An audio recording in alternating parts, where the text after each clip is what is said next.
ബിസ്മില്ലാ വൽഹംദുലില്ലാ വസ്സലാത്തു വസ്സലാമു അലാ റസൂലില്ലാ വഅലാ ആലിഹി വസ്വഹ്ബിഹി അജ്മഈൻ. പ്രിയമുള്ള സൻസൻ പഠിതാക്കളെ, ട്രാൻസ്ലേഷനുമായി ബന്ധപ്പെട്ട ഒരു ക്ലാസ് നമ്മൾ എടുത്തിട്ടുണ്ട്. അതിലെ കണ്ടൻറ്റുകളൊക്കെ ഓർമ്മയുണ്ടായിരിക്കുമെന്ന് പ്രതീക്ഷിക്കുകയാണ്. ട്രാൻസ്ലേഷൻ്റെ അവസരങ്ങളെക്കുറിച്ച് നമ്മൾ പറഞ്ഞു. അതിലെ പല മെത്തേഡുകളെക്കുറിച്ച് നമ്മൾ പറഞ്ഞു. വാക്കുകൾ, ആശയങ്ങൾ കണ്ടെത്താനുള്ള മാർഗങ്ങളെക്കുറിച്ചൊക്കെ നമ്മൾ കഴിഞ്ഞ ക്ലാസ്സിൽ ഡിസ്കസ് ചെയ്തു. എല്ലാവരും അത് നോട്ട് ചെയ്തിട്ടുണ്ടാവും, പഠിച്ചിട്ടുണ്ടാവും എന്നൊക്കെ പ്രതീക്ഷിക്കുകയാണ്. പരീക്ഷയ്ക്കും അതിനപ്പുറത്തും എല്ലാവർക്കും അത് ഉപകാരപ്പെടട്ടെ എന്ന് ആഗ്രഹിക്കാം.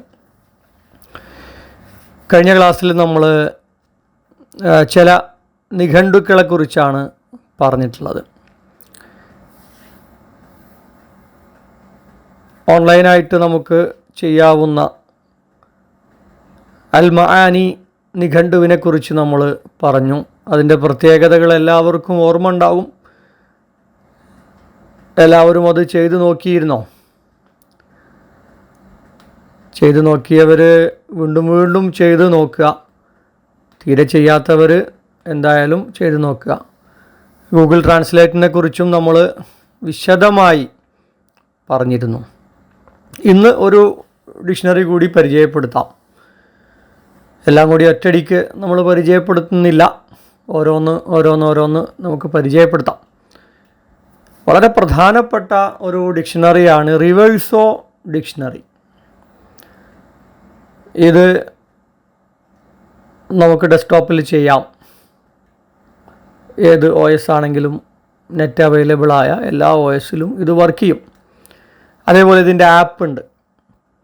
ഈ രണ്ട് രൂപത്തിലും നമുക്ക് ഇത് വർക്ക് ചെയ്യാൻ പറ്റും. ഓഫ്ലൈനായിട്ട് വരുന്ന സെറ്റിങ്സൊക്കെ ഇതിൽ ഉണ്ട്. വാക്കുകൾ കുറച്ചുകൂടി കൃത്യതയോടുകൂടി ആധുനിക വാക്കുകൾ കിട്ടാൻ നമുക്ക് റിവേഴ്സോ ഡിക്ഷണറിയാണ് നല്ലത്. പക്ഷേ അൽ മആനിയൊക്കെ പോലെ വളരെ എളുപ്പമല്ല എന്ന് മാത്രം. കുറച്ച് ഇതിൻ്റെ കാര്യങ്ങൾ നമ്മൾ മനസ്സിലാക്കിയിരിക്കേണ്ടതുണ്ട്. നമ്മൾ ഡെസ്ക്ടോപ്പിൽ ചെയ്യുമ്പോൾ ഇതേ രീതിയിലുള്ള ഒരു വിൻഡോ നമുക്ക് കാണാം. ഭാഷ ഏതാണ്, ഏതിൽ നിന്ന് ഏതിലേക്ക് എന്നൊക്കെ ഇതിൽ സെലക്ട് ചെയ്ത് കൊടുക്കാം. കഴിഞ്ഞ ക്ലാസ്സിൻ്റെ ഒരു ചോദ്യം ചോദിക്കട്ടെ. ഇപ്പോൾ ഇവിടെ നമ്മൾ ഇംഗ്ലീഷിൽ നിന്ന് ഫ്രഞ്ചിലേക്ക് എന്നാണല്ലോ കാണുന്നത്. ഇതിൽ സോഴ്സ് ലാംഗ്വേജ് ഏതാണ്? SL അഥവാ സോഴ്സ് ലാംഗ്വേജ് ഏതാണ് എന്ന് പറയൂ.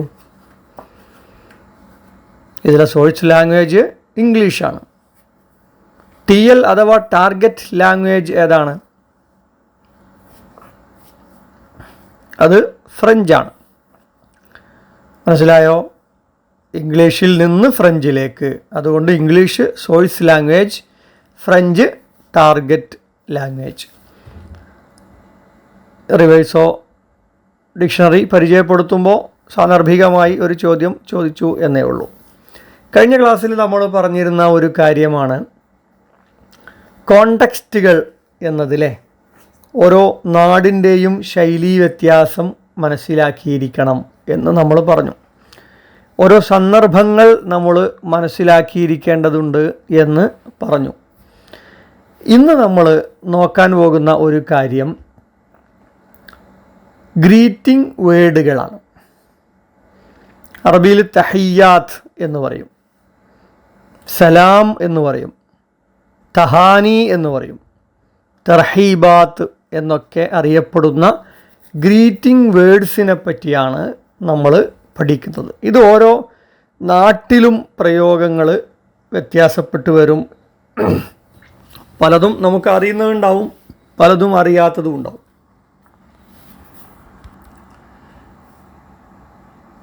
വളരെ കോമൺ ആയിട്ട് നമ്മൾ ഉപയോഗിക്കുന്ന ഒരു വാക്കാണ് അസ്സലാമു അലൈക്കും. ഏത് സന്ദർഭത്തിലും ഏത് നാട്ടിലും നമുക്ക് ഉപയോഗിക്കാവുന്ന ഒരു സംഗതിയാണ് അസ്സലാമു അലൈക്കും എന്നത്. പലപ്പോഴും നമ്മളൊക്കെ പറയാറുണ്ട് good morning good afternoon, good evening, good night. ഇതൊക്കെ പറയുമ്പോൾ ഓരോരുത്തരുടെയും അവസ്ഥ ഗുഡ് അല്ലെങ്കിൽ ഉള്ള ഒരു കാര്യം നമ്മളെല്ലാവരും പറയാറുണ്ട് അല്ലേ. എന്നാൽ അസ്സലാമു അലൈക്കും എന്ന് പറയുമ്പോൾ അള്ളാഹുവിൻ്റെ സമാധാനം എല്ലാവർക്കും ഉണ്ടാകട്ടെ, താങ്കൾക്കുണ്ടാകട്ടെ എന്നാണ് അവിടെ പറയുന്നത്. ഏത് സന്ദർഭത്തിലും പ്രയോഗിക്കാൻ പറ്റും എന്നുള്ളതാണ് കാര്യം. അസ്സലാമു അലൈക്കും എന്ന ഒരാൾ പറയുമ്പോൾ അതിൻ്റെ മറുപടി എന്താ? വഅലൈക്കും അസ്സലാം വറഹ്മത്തുള്ള. അങ്ങനെ അത് പോവും. വറഹ്മത്തുള്ളാഹി വബറകാതുഹു അങ്ങനെയൊക്കെ പോവും. അതാണ് ഒന്നാമത്തെ ഒരു കാര്യം. ചില നാട്ടിൽ അത് സലാം എന്ന് മാത്രമാവും. ഇപ്പോൾ നമ്മളൊക്കെ ഒരാളെ കാണുമ്പോൾ അസ്സലാമു അലൈക്കും എന്ന് പറയും. അല്ലെങ്കിൽ നമ്മൾ ഒരാളെ പാസ് ചെയ്ത് ഇങ്ങനെ പോവുകയാണ്, നമ്മൾ സലാം കേട്ടോ എന്ന് പറയില്ലേ. അതേപോലെ അറബികൾ സലാം എന്ന് മാത്രം പറയും. വേറൊന്ന് മർഹബൻ എന്നാണ്. നമുക്ക് എല്ലാവർക്കും അറിയാലോ, മർഹബൻ എന്ന് പറഞ്ഞാൽ എന്താ? വെൽക്കം, സ്വാഗതം. മർഹബൻ എപ്പോഴാണ് നമ്മൾ പറയുക?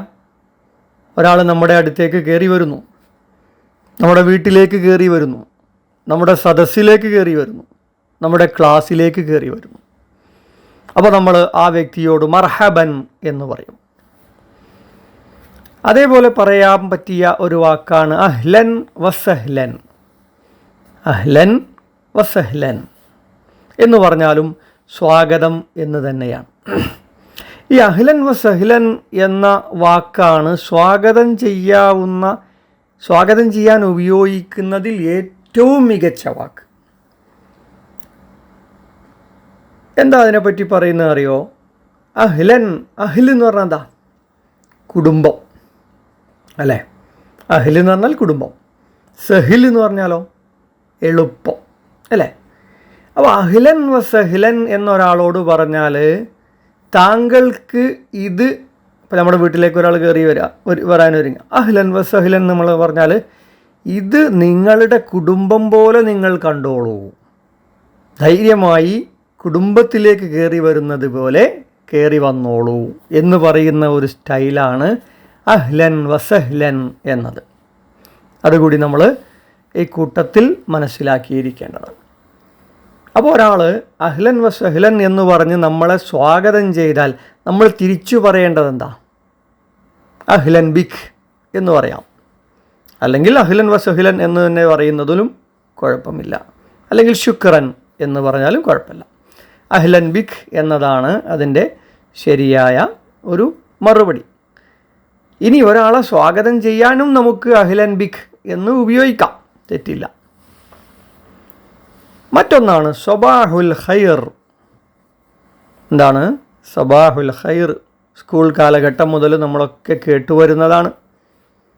ചെറിയ കുട്ടികൾക്കുമൊക്കെ ഉള്ള പുസ്തകങ്ങളിൽ ഒരുപാട് സബാഹുൽ ഖൈർ കാണാൻ പറ്റും നമുക്ക്. എന്താ സബാഹുൽ ഖൈർ എന്ന് പറഞ്ഞാൽ? സബാഹ് ഖൈർ. സബാഹ് എന്താ? മോർണിംഗ്. ഖൈർ ഗുഡ്. സബാഹുൽ ഖൈർ ഗുഡ് മോർണിംഗ് എന്നൊരാൾ പറഞ്ഞാൽ അടുത്ത ആൾ എന്താണ് അതിന് റിപ്ലൈ കൊടുക്കേണ്ടത്? സബാഹുൻ നൂർ. മസാ ഉൽ ഖൈർ എന്താ? Good evening, good evening. അതിനെന്താണ് മറുപടി കൊടുക്കേണ്ടത്? മസാ ഉൻ നൂർ എന്നാണ് മറുപടി കൊടുക്കേണ്ടത്. മനസ്സിലായല്ലോ? ഇത്രയും കാര്യങ്ങളൊക്കെ പലതും നമുക്ക് അറിയുന്നതായിരിക്കും. വേറെ ഒരു ഗ്രീറ്റിംഗ് വേർഡാണ് കൈഫ് ഹാലക്. പലതരത്തിൽ പല നാട്ടുകാർ പറയും. കൈഫ് അൽ ഹാൽ എന്ന് പറയും. കൈഫ ഹാലുഖ, കൈഫ് ഹാലക്, കീഫ് ഹാലക്. ഇതൊക്കെ ഓരോ നാട്ടിലെ ഉച്ചാരണ വ്യത്യാസങ്ങൾക്കനുസരിച്ച് അവർ പറയും. ചില സമയത്ത് കൈഫക് എന്നായിരിക്കും ചോദിക്കുക. കൈഫക് കേട്ടോ. കൈഫ ഹാലുക്ക് എന്ന് പറഞ്ഞാൽ എന്താ നിൻ്റെ വർത്താനം, എന്താ അവസ്ഥ. കൈഫക് എന്ന് പറഞ്ഞാൽ എനിക്കെങ്ങനെയുണ്ട്, നിനക്കെങ്ങനെയുണ്ട്. അവിടെ ഹാലില്ല, അവസ്ഥ എന്നില്ല, വർത്താനം എന്നില്ല. കൈഫക്. അവിടെ ആണിനോടാവുമ്പോൾ കൈഫക്ക, പെണ്ണിനോട് കൈഫക്കി അങ്ങനെയും ചോദിക്കാം. ഇനി ഒരാളെ തന്നെ ബഹുമാനിച്ചിട്ട് കൈഫ ഹാലുക്കും അങ്ങനെയും ചോദിക്കാമല്ലോ. കൈഫ ഹാലുക്കും എന്നും ചോദിക്കാം. കൈഫക് എന്നുള്ളത് കൈഫക്കും എന്ന് ചോദിച്ചൂടെ? വേറെ ചില നാടുകളിൽ കൈഫ് ദായർ എന്ന് ചോദിക്കും. ഈജിപ്ത് പോലെയുള്ള നാടുകളിൽ കൈഫ് ദായർ, കാര്യങ്ങളൊക്കെ എങ്ങനെ നടക്കുന്നു എന്നുള്ള അർത്ഥത്തിൽ കൈഫ് ദായർ എന്നും ചോദിക്കും. ഇതിനൊക്കെ മറുപടി എന്താണെന്നറിയോ? ഒരാൾ നമ്മളോട് കൈഫ ഹാലക് എന്ന് ചോദിച്ചു, കൈഫക് എന്ന് ചോദിച്ചു, കൈഫ് ദായർ എന്ന് ചോദിച്ചു. എന്താണ് റിപ്ലൈ? മലയാളത്തിലാണെങ്കിൽ സുഖം, അടിപൊളി, ഉഷാർ എന്നൊക്കെ നമ്മൾ പറയുന്നത് പോലെ ഉത്തരം എന്താണ്? ബിഖൈർ, നല്ല തന്നെ, നല്ല വർത്താനം. അൽഹംദുലില്ലാ, ഖൈർ എന്നും പറയാം, തമാം എന്ന് പറയും ചില ആളുകൾ, സൈൻ എന്നൊക്കെ പറയും. ഇതിൻ്റെ റിപ്ലൈയിൽ അൽഹംദുലില്ലാ എന്ന് മാത്രം പറഞ്ഞാലും കാര്യം വ്യക്തമാണ്. ഇനി ബാക്കിയുള്ള മറുപടികളുടെ കൂടെയൊക്കെ അൽഹംദുലില്ലാ ചേർക്കാം. ബിഖൈർ അൽഹംദുലില്ലാ, ഖൈർ അൽഹംദുലില്ലാ, തമാം അൽഹംദുലില്ലാ, സൈൻ അൽഹംദുലില്ലാ. ചില നാടുകളിലൊക്കെ കൊളോക്കിയലായിട്ട് പല വാക്കുകളും പറയാറുണ്ട്. കുവൈസ് എന്നൊക്കെ ചില നാട്ടിൽ അവിടുത്തെ പ്രാദേശിക ഭാഷയിൽ ഇത് പറയാറുണ്ട്.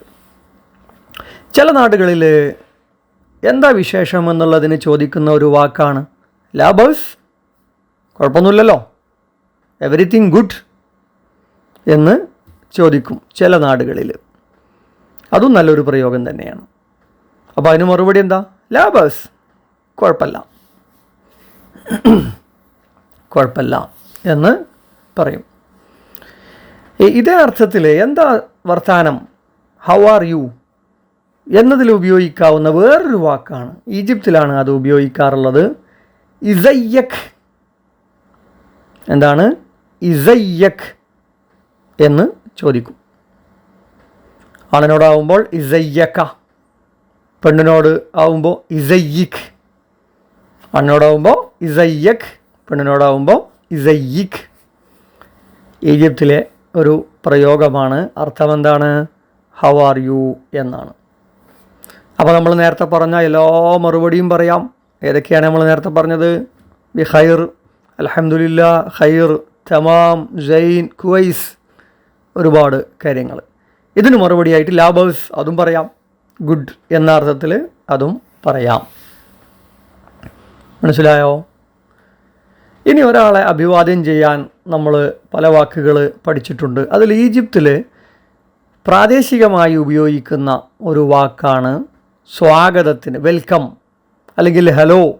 ഒരാളെ അഭിവാദ്യം ചെയ്യാനും സ്വീകരിക്കാനുമൊക്കെ ഉപയോഗിക്കുന്ന ഒരു വാക്കാണ് ഇയാ ഹല. ഈജിപ്തുകാരാണ് ഇത് ഉപയോഗിക്കാറുള്ളത്. അപ്പോൾ ഈ കാര്യങ്ങളൊക്കെ നമുക്ക് ഇതിൽ ശ്രദ്ധിച്ച് കൊണ്ടുപോകാവുന്നതാണ്. നേരത്തെ നമ്മൾ മർഹബൻ ബിക്കും എന്ന് പഠിച്ചല്ലോ. മർഹബൻ പഠിച്ചു, മർഹബൻ ബിക്കും പഠിച്ചു. ഒരു കൂട്ടം ആളുകൾ, വലിയൊരു സദസ്സിനോടൊക്കെ നമ്മൾ പറയുകയാണെങ്കിൽ മർഹബൻ ബിക്കും ജമിയാൻ. ഒരു പ്രസംഗത്തിലൊക്കെ നമ്മൾ തുടക്കത്തിൽ ഹംദും സ്വലാത്തൊക്കെ കഴിഞ്ഞിട്ട് നമ്മൾ പറയും മർഹബൻ ബിക്കും ജമിയാൻ, എല്ലാവരെയും സ്വാഗതം ചെയ്യുന്നു, എല്ലാവർക്കും അഭിവാദ്യങ്ങൾ എന്നുള്ള രീതിയിൽ ഒരു മാസ് ജനത്തെ അഭിമുഖീകരിക്കേണ്ടി വരുമ്പോൾ മർഹബൻ ബിക്കും ജമീഅൻ എന്ന് നമുക്ക് പറയാവുന്നതാണ്. ജമീഅൻ എന്ന് പറഞ്ഞാൽ നമുക്ക് എല്ലാവർക്കും അറിയാലോ, ഒരു കൂട്ടം ആളുകൾ, എല്ലാവർക്കും എന്നുള്ള അർത്ഥമാണ് അവിടെ ഉള്ളത്. വേറൊരു വാക്ക് അല്ലാഹ് യുഅതീകൽ ആഫിയ. നമുക്കെല്ലാവർക്കും അറിയാലോ ആഫിയത്ത് പറഞ്ഞാൽ അള്ളാഹു താങ്കൾക്ക് ആഫിയത്ത് നൽകട്ടെ, സൗഖ്യം നൽകട്ടെ എന്ന ഒരു ആശംസയാണ്, ഒരു ഗ്രീറ്റിംഗ് ആണ്, ഒരു പ്രാർത്ഥനയുമാണ് ഇത്. അല്ലാഹു യുഅതീകൽ ആഫിയ എന്ന് സംസാരമധ്യേ നമുക്ക് സൂചിപ്പിക്കാവുന്ന ഒരു വാക്കാണ്. അല്ലാഹു യുഅതീക അൽ ആഫിയ. പെണ്ണുങ്ങളോടാണെങ്കിൽ അല്ലാഹു യുഅതീകി അൽ ആഫിയ എന്നും പറയാം. കോമൺ ആയിട്ട് യുഅതീക് അൽ ആഫിയ അങ്ങനെയും പറയാവുന്നതാണ്. ഇത് അറബികളുടെ ഒരു വലിയൊരു പ്രത്യേകതയാണ് കേട്ടോ, ആരോഗ്യത്തിന് വേണ്ടിയുള്ള ഒരു പ്രാർത്ഥന എന്നുള്ളത്. അത് പല നാടുകളിലും ഇങ്ങനത്തെ ഒരു സംഗതി നമ്മൾ കാണാറില്ല. ഓരോ നാട്ടിൻ്റെയും വ്യത്യാസങ്ങൾ നമ്മൾ മനസ്സിലാക്കിയിരിക്കേണ്ടതുണ്ടല്ലോ. വേറൊന്ന് നഹാറുക്ക സഈദ്. നഹാർ എന്ന് പറഞ്ഞാൽ പകൽ. അപ്പോൾ താങ്കൾക്ക് നല്ല ഒരു ദിനം നേരുന്നു എന്ന് നമ്മൾ പറയാറുണ്ടല്ലോ. ഇംഗ്ലീഷിലൊക്കെ ആ പ്രയോഗം ഉണ്ട്. ഒരു നല്ലൊരു ദിനം നേരുന്നു എന്ന് പറയാൻ വേണ്ടിയിട്ട് നഹാറുക്ക സഈദ് എന്ന് പറയാം. അത് രാത്രിയാണെങ്കിൽ ലൈലുക്ക സഈദ് എന്നൊക്കെ നമുക്ക് പറയാൻ പറ്റും. വേറൊന്നാണ് മഅസ്സലാമ എന്ന് പറയും. പലരും തെറ്റിദ്ധരിക്കും ഇത് സലാം പറയുന്നതിന് പകരമുള്ള ഒരു വാക്കാണ്. മഅസ്സലാമ എന്ന് പറഞ്ഞാൽ സലാം അസ്സലാമു അലൈക്കും എന്ന് പറയുന്നതിന് പകരമുള്ള ഒരു വാക്കാണെന്ന് പലരും തെറ്റിദ്ധരിക്കാറുണ്ട്. ഇവിടെ അങ്ങനെയല്ല. ഒരു രണ്ടാളുകൾ അല്ലെങ്കിൽ രണ്ട് കൂട്ടം ആളുകൾ ഒരു ഇടത്ത് സമ്മേളിച്ച് അവിടുന്ന് പിരിഞ്ഞു പോവുകയാണ്. അല്ലെങ്കിൽ ഒരാളൊരു വീട്ടിലേക്ക് വന്നു, അയാൾ പിരിഞ്ഞു പോവുകയാണ്. അപ്പോൾ പോകുന്ന ആൾ മഅസ്സലാമ എന്ന് പറയാം. സലാമത്താകട്ടെ എന്നാണ് അതിൻ്റെ ആശയം. അള്ളാഹുവിൻ്റെ ഒരു സലാമത്ത് നിങ്ങൾക്കുണ്ടാകട്ടെ എന്നാണ് അതിൻ്റെ ആശയം. അത് കേൾക്കുന്ന ആൾ അതിന് മറുപടി പറയേണ്ടത് ഇലൽ ലിഖാ എന്നാണ്, വീണ്ടും കാണുന്നത് വരേക്കും എന്നുള്ളതാണ് അതിൻ്റെ ആശയം. അപ്പോൾ മഅസ്സലാമ ഇലൽ ലിഖാ അത് ഓർമ്മയിലുണ്ടാകുക. മറ്റൊന്നാണ് വിദാഅൻ എന്ന വാക്ക്.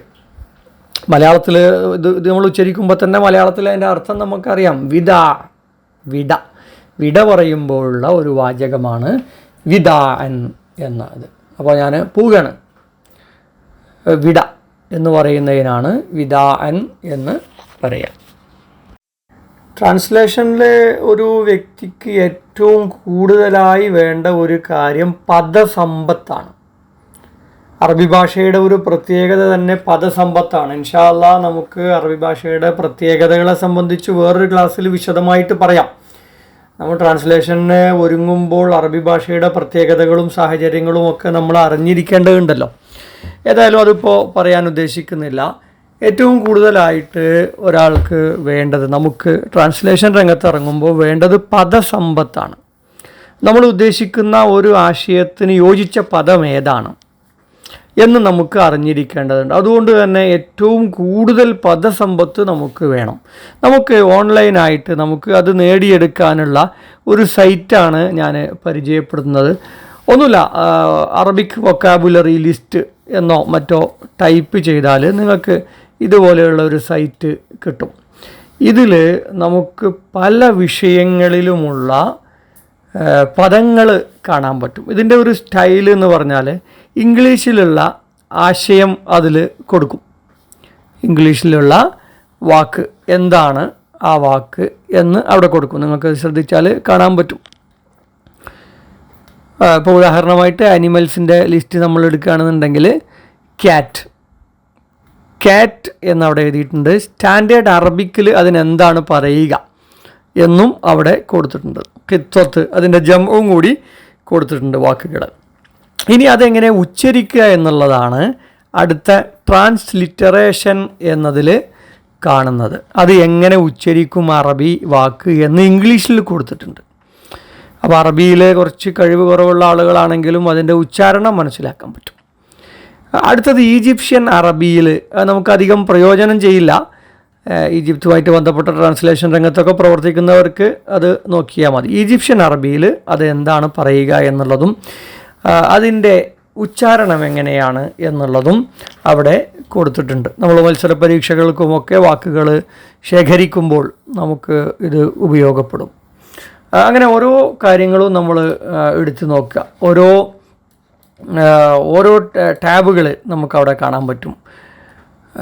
Animals, around the house, basic verbs, city and transportation, clothes, അങ്ങനെ ഒരുപാട് ഹെഡുകളിലായിട്ട് നമുക്ക് കാണാൻ പറ്റും. ഇതിലൊക്കെ നമുക്ക് സെർച്ച് ചെയ്ത് വാക്കുകൾ കണ്ടുപിടിക്കാൻ പറ്റും. അപ്പോൾ ഓരോ ദിവസവും ഞാനൊരു 20 വാക്കുകൾ പുതിയതായിട്ട് പഠിക്കും എന്ന് നമുക്ക് നിശ്ചയിക്കാൻ പറ്റും. ഇത് മാത്രമല്ല, ഇതുപോലുള്ള മറ്റ് സൈറ്റുകൾ ഒരുപാടുണ്ട്. എനിക്ക് ഏറ്റവും കൂടുതൽ ലിസ്റ്റായിട്ട് കിട്ടിയ ഒരു സൈറ്റ് എന്നുള്ള നിലക്കാണ് ഞാൻ ഇത് പരിചയപ്പെടുത്തുന്നത്. അതേപോലെ നമുക്ക് വിശ്വസിക്കാൻ പറ്റിയ യൂട്യൂബ് ചാനലുകൾ ഉണ്ടാവും, യൂട്യൂബ് വീഡിയോകൾ ഉണ്ടാകും. സാന്ദർഭികമായിട്ട് പറയുകയാണ്, നിങ്ങൾ എത്ര പേര് ശ്രദ്ധിച്ചിട്ടുണ്ടെന്ന് അറിയില്ല, സൻസൻ്റെ യൂട്യൂബ് ചാനലിൽ പോയി കഴിഞ്ഞാൽ നമ്മൾ നിത്യജീവിതത്തിൽ ഉപയോഗിക്കുന്ന വാക്കുകളും പ്രയോഗങ്ങളും അറബിയിൽ എങ്ങനെ പ്രയോഗിക്കാം എന്നുള്ളത് വളരെ വിശദമായി പഠിപ്പിക്കുന്ന വീഡിയോകൾ, ശബ്ദമടക്കമുള്ള വീഡിയോകൾ കഴിഞ്ഞു പോയിട്ടുണ്ട്. എല്ലാവരും അതൊന്ന് വാച്ച് ചെയ്യാം. അപ്പോൾ ഇതുപോലുള്ള സൈറ്റുകൾ നമുക്ക് ഒരുപാട് കാണാൻ പറ്റും. ഇപ്പോൾ ഞാനിതിൽ ഓപ്പൺ ചെയ്തിട്ടുള്ളത് അനിമൽസിനെ പറ്റി പറയുന്ന ഒരു കാര്യം ഞാനിവിടെ പറഞ്ഞിട്ടുണ്ട്. അതേപോലെ ക്ലോത്ത്സ്, വസ്ത്രങ്ങൾ ഏതൊക്കെ, ഇതിനൊക്കെ പറയുന്ന കാര്യങ്ങളുണ്ട്. ഇത് നമുക്ക് വിശദമായി ഒരു ഭാഗം വരും. ഓരോ നാടുകളിലെയും വാക്കുകളുടെ വ്യത്യാസം പറയുമ്പോൾ വസ്ത്രത്തിൻ്റെ കാര്യത്തിലുള്ള വ്യത്യാസങ്ങൾ നമ്മൾ മറ്റൊരു ക്ലാസ്സിൽ സംസാരിക്കും. ഫുഡ് ഐറ്റംസിൻ്റെ പേരുകളുണ്ട്. ഫുഡ് ഐറ്റംസിൻ്റെ മാത്രമല്ല, അതുമായിട്ട് ബന്ധപ്പെട്ട് നമ്മളിപ്പോൾ ഫുഡ് ഡെലിവറി ഒക്കെ നടക്കുന്നുണ്ടല്ലോ, അതിനൊക്കെയുള്ള വാക്കുകളും ഒക്കെ ഇതിൽ പറയുന്നുണ്ട്. മറ്റു പല കാര്യങ്ങളും ഈ സൈറ്റിലുണ്ട്. നിങ്ങൾ വിശദമായിട്ട് അത് നോക്കി പഠിക്കേണ്ടതാണ്. തൽക്കാലം നമ്മൾ ഇതുകൊണ്ട് അവസാനിപ്പിക്കുകയാണ്. അടുത്ത ക്ലാസ്സിൽ നമ്മൾ ചോദ്യപേപ്പർ അവലോകനം ഉണ്ടാകും, മറ്റു പ്രധാനപ്പെട്ട കാര്യങ്ങൾ ഉണ്ടാകും, ഒക്കെ ആക്ടിവിറ്റികളൊക്കെ ആയിട്ട് നമുക്ക് അടുത്ത ക്ലാസ് മുതൽ മുന്നോട്ട് പോകാം. വർക്കുകൾ അടുത്ത മുതൽ നിങ്ങൾക്ക് അസൈൻമെൻറ്റുകളായിട്ടുമൊക്കെ ഉണ്ടാകും. ഈ ക്ലാസ് കഴിഞ്ഞ ഉടനെ അസൈൻമെൻറ്റുകൾ നിങ്ങൾക്ക് ആപ്പിൽ ലഭ്യമാകും. അടുത്ത ക്ലാസ് മുതൽ നമുക്ക് ചോദ്യപേപ്പർ അവലോകനമൊക്കെ ആയിട്ട് ഉഷാറാക്കിയിട്ട് മുന്നോട്ട് പോകാം ഇൻഷാ അല്ലാഹ്.